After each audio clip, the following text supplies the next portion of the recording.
Praise the lord. మన ప్రభువును రక్షకుడైన యేసుక్రీస్తు నామములో మీ అందరికీ శుభాలు. అందరూ బాగున్నారా? క్రిస్మస్ మీ గృహాల్లో చాలా బాగా జరుపుకున్నారా? సంతోషం. ప్రభు చిత్తమైతే మరికొద్ది గంటల్లో మనం నూతన సంవత్సరంలోనికి ప్రవేశిస్తాం. అయితే నూతన సంవత్సరంలోనికి ప్రవేశింపబోక మునుపు మనల్ని మనం పరీక్షించుకోవాలి. దేవుడు మనతో ఏం మాట్లాడినై ఉన్నారు అనేది ఎంతో ప్రాముఖ్యమైన విషయం. దేవుని మాటకు లోబడడం అనేది ఎంతో ఉత్తమమైన విషయం. పరిశుద్ధ గ్రంథాన్ని మనం ఆలోచన చేస్తే తెస్సలోనీయులకు రాసిన మొదటి పత్రిక 5వ అధ్యాయం 16వ వచనం, 1 Thessalonians chapter 5 verse 16 ఇలా మాట్లాడుతూ ఉంది. ప్రతి విషయమునందును కృతజ్ఞతాస్తుతులు చెల్లించుడి, ఇలాగు చేయుట యేసుక్రీస్తునందు మీ విషయములో దేవుని చిత్తము అన్నమాట. ప్రతి విషయమందు ఏం చేయాలంటండి? కృతజ్ఞతాస్తుతులు చెల్లించాలి. అంటే బీయింగ్ థ్యాంక్ఫుల్. జనవరి 1వ తారీఖు మొదలుకొని ఈనాటి వరకు ఈ 2023 సంవత్సరంలో దేవుడు మన జీవితాల్లో ఎన్నో ఆశ్చర్యకార్యాలు చేశారు, ఎన్నో అద్భుతాలు చేశారు. అనేక మంది మరణించగా దేవుడు నిన్ను నన్ను సజీవ లెక్కలో ఉంచారు. అదే గొప్ప సాక్ష్యం. అయితే దాని విషయమందు మనం కృతజ్ఞతాస్తుతులు కలిగి ఉన్నామా? Are we being thankful to God? 100వ కీర్తనలో మనం చూస్తే కృతజ్ఞతార్పణలు అర్పించుచు ఆయన గుమ్మములలో ప్రవేశించుడి అన్న మాట మనం చూస్తున్నాం. అంటే ఆ థ్యాంక్ఫుల్నెస్ మన హార్ట్లో ఉండాలి. We should be thankful for every circumstance in our life.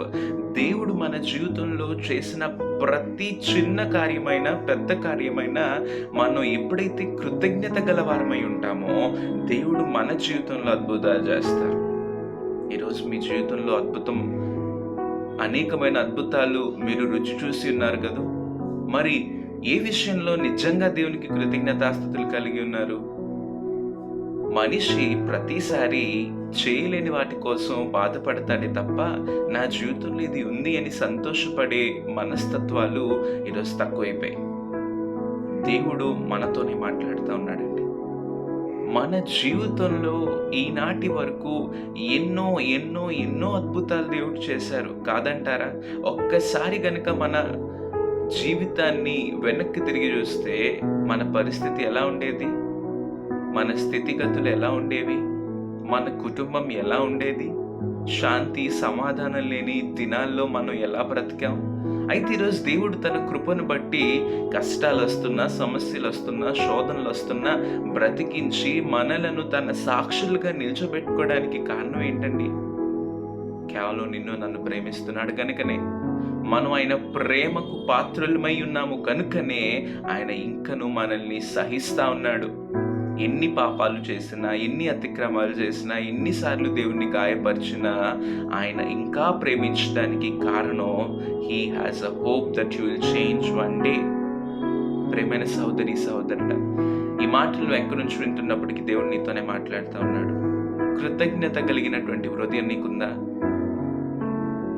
దేవుడే ఏంటండి, దేవుడు చేస్తాడు, ఆయన ప్రేమిస్తున్నాడు కనుక చేయాలి అని అనుకోవడం చాలా తప్పు. ఆయన ప్రేమిస్తున్నాడు కనుక చేస్తాడు, ఓకే, బట్ నువ్వేం చేస్తున్నావు? What are you giving in return? దేవుణ్ణి బాధపరిచే మనసా? దేవుణ్ణి దూషించే మాటలా? అనేక మంది నిన్ను చూసేటప్పుడు నీ దేవుడు గొప్పోడు కాదురా, ఛీ అనే మాటలా? దయచేసి గమనించండి, మన జీవితం అనేక మందిని ప్రతిబింబింపజేయాలి, దేవుణ్ణి చూపించాలి. ఈరోజు ఈ 2023 సంవత్సరంలోనైనా, ఈ ఆఖరి దినాల్లోనైనా, ఆఖరి గడియల్లోనైనా ఒక తీర్మానం తీసుకుందాం. ప్రభువా, నన్ను క్షమించు, ఇప్పటి వరకు నేను నీకు స్తోత్రాలు చెప్పలేకపోయాను. I was not thankful to you Lord, but ego ఈరోజు విన్న మాటలు నా జీవితంలో నేను నిర్వర్తించాలి, జరిగించాలి. కాబట్టి ప్రభువా, నీ కోసం బ్రతికి కృపను నాకు అనుగ్రహించని ఎప్పుడైతే ఒక తీర్మానాన్ని తీసుకుంటామో ఈ రాబోయే నూతన సంవత్సరం మన జీవితంలో గొప్ప అద్భుతాలుగా, గొప్ప ఆశ్చర్యాలు చూసే రీతిగా మనం ఉంటాం కనుక మనందరం కళ్ళు మూసుకుందాం, చిన్న ప్రార్థన చేద్దాం. ప్రభువా, నీకు స్తోత్రాలు. ఈ మాటలు విన్న ప్రతి ఒక్కరిని దీవించు. దేవా, కృతజ్ఞతార్పణలు ప్రతి ఒక్క విషయంలో చెల్లించమన్నావు. ఎందుకంటే అది నీ చిత్తమై ఉంది. మా జీవితంలో కష్టాలొచ్చాయి, సమస్యలొచ్చాయి, ఇబ్బందులొచ్చాయి, ఆటంకాలొచ్చాయి. ఏదొచ్చినా ఇంకా బ్రతికే ఉన్నాం కదయ్యా! నిన్ను స్తుతించగలుగుతున్నాం కదయ్యా!